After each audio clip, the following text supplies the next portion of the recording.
This is band of brothers. This is the locker room. This is what happens when you go to battle with your brothers week in and week out. And then also you got to look at George Kittle. You know, he's had a lot of success, and his success came, a lot of it came from that guy, Jimmy Garoppolo. It reminds me of Jay Cutler. In 2014, we were going into the season, and I was negotiating a contract, and things weren't moving fast enough, so we asked for a trade. The New England Patriots stood up and said, you know what, let's go get Brandon Marshall. And then I saw Jay Cutler spinning it. He was looking amazing in our offseason program. I said, oh my goodness, I can't leave my brother. He's going to have an MVP year. And then everything imploded the next year. And then what happened in New England? They went on to win the Super Bowl in 2015. I will never forget that moment. This is Kittle, man, just being who he's supposed to be, a great teammate, Nick. Hold on, before I give my answer, I think Wilds wants to follow up with some questions. Wilds, go ahead. I'll give my answer in a moment. Go ahead. Inquire here, Wilds. So this is 2015, so Tom Brady has been playing for 14 years at this point and won multiple Super Bowls. And rather than go to New England, the greatest franchise in the history of all sports, you saw Jay Cutler spinning it in practice, and you said, oh, I got to get back to Jay Cutler rather than Tom Brady? If you saw him in practice, you would have been like, oh my goodness, this is the second coming of freaking they should tell Aaron Rodgers, man. This dude was amazing. Oh, man. It was Tom Brady. It was Tom Brady. I know. It was no Jay Brandon's Cutler. defense. Brady's no Cutler. In Brandon's defense, the Patriots hadn't won a Super Bowl in a decade at that point. They were just about to go win 3 of the next 5. So it had been a long time since they had won one, and Brandon liked the Jay Cutler option. I'm saying this is not going to age well. And here's what I mean. This sounds like high praise. Oh, I want Jimmy G as my quarterback. Wait till you hear the quotes we're going to get from Kittle on whatever rookie they draft. Oh my God, the arm talent. Oh my God, I can't believe this guy's ability. I can't believe he was there at 3. Can't do it. It's like when someone's in a mediocre relationship and you talk to them. It's like, hey, how's it going? It's like, oh, everything's good. You know, she's a great partner. It's good. Fills in my blanks, those things. And then they break up and there was something new. It's like, oh my, let me tell you about her. She's unbelievable. Funniest person I've ever met. So beautiful, so much fun. Oh, my, you can't wait till you meet her. That's what Kittle's going to say when he gets a real quarterback here soon in the draft. So I don't think these comments are going to age well, Wilds. You think he's going to make a Zach Wilson t-shirt? You think he's going to make a Trey Lance t-shirt so big you can put it over your shoulder pads and wear it to your post-game press conferences? I don't. I think this is true love, my friend. I don't think he's looking to upgrade. He came on this very show and said that he loved Jimmy G and wants him to be his quarterback. George Kittle is a loyal guy. In fact, when Jimmy G comes to New England, straight up, Hunter Henry. You can send Hunter Henry out there. Back to California. We'll take Kittle, but too, so they can stay together. So, good. We like to two tight ends, not 3. We'll send Hunter Henry back to California. We'll take Kittle, who's the new Gronk, belongs in New England anyway. Clearly. Let's talk some Saints now. They seem to be moving forward with Jameis Winston, assuming he can hold off Taysom Hill. Winston, known as a gunslinger, but says game manager. It's not a bad label.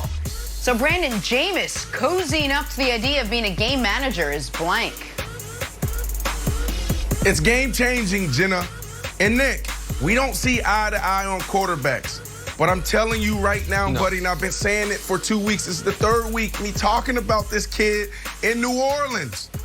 Come all in with me, man. I'm telling you right now, Baker Mayfield, we can battle next year. Every week we can battle during the season. We can battle against the kid out in Buffalo. We can battle. We can battle about Tom Brady. But I'm telling you right now, you need to go all in on Jameis Winston. He has it. He spent the year down there with Coach Payton and under Drew Brees. He's going to go to a game-changing dude because you got to go back to 2019. Every time I talk about it, I'm just going to look at 2019, 5,100 yards. 33 touchdowns. I know it's 30 interceptions, but But if he's going to a game manager, now those interceptions are cut in half. And now we're talking about him potentially as the MVP next year. Nick, go all in with me, man. MVP. Go all in with me, Nick. Brandon, wow. I love the emotion and the passion. Brandon, I think, said that he and I don't see eye to eye on Jameis, which is an interesting turn of phrase because in that 2019 season, that was Jameis's exact problem. He saw eye to eye with all of his receivers, stared them down for 15 seconds, and then threw a pick that went the other way. So I say this is wishful thinking. This is a guy who has always played a certain way, saying he's going to undergo a massive transformation. I would take you back to his last year in college, when, by the way, that Florida State team was so stacked after going undefeated and winning the championship the previous year. All they really needed was him to be a game manager, and he couldn't do it. I think he threw 18 picks that year. I am rooting for this to work, Nick, because I think it would be fascinating, but to me, it is overly optimistic and wishful thinking. Nick, can you put me on the screen, please? Yeah. Put me on the screen, Nick. Yeah, I'd love Just imagine the headlines next year. Brandon Marshall, Nick Wright, the only two in America that went all in on the Saints and Jameis Winston. Can you imagine that, man? Let's do it together, bro. I'm telling you, guys evolve. Guys get better. Sean Payton had him for a year. Instead, I'm imagining not the headlines, but the tweets, Wilds. These are the tweets I'm imagining coming from every Tampa Bay affiliated Twitter account in the world saying, here's Brandon Marshall going all in on the Saints as the Bucs win the division by 5 games. I'm imagining those, and I'm staying far away. I'm just backing away from whenever Brandon does it, I'm going to slowly slide off screen. So he's just there by himself, Wilds, and he can have that take to himself. That's what I'm doing.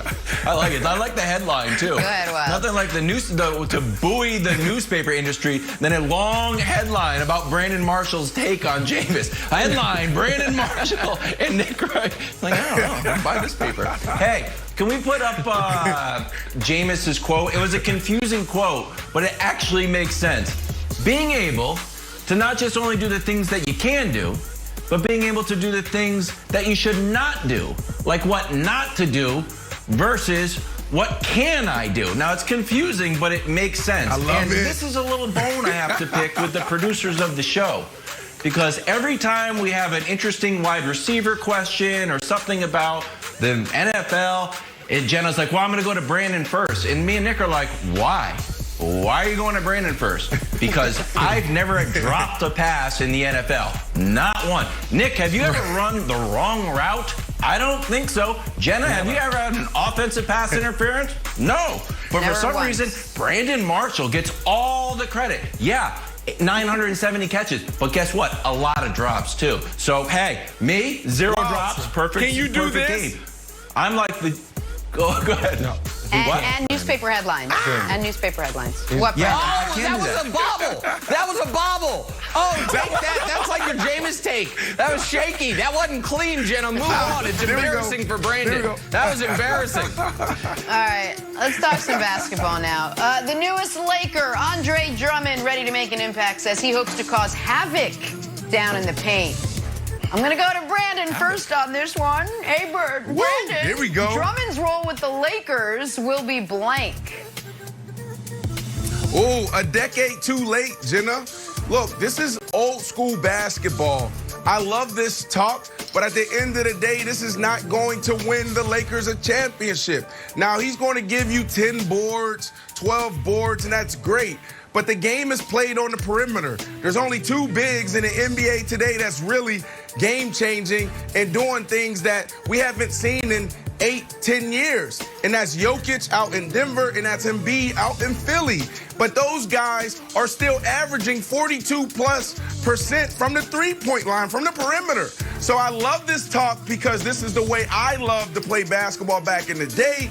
But he's a decade late, Nick. Like, this is not going to get the job done out in L.A. Well, I think it's very, very specific what his role will be. His role will be rebounding. That's it. Those 17 points per game he was averaging in Cleveland, wave goodbye to those. It probably won't even be 7 in LA.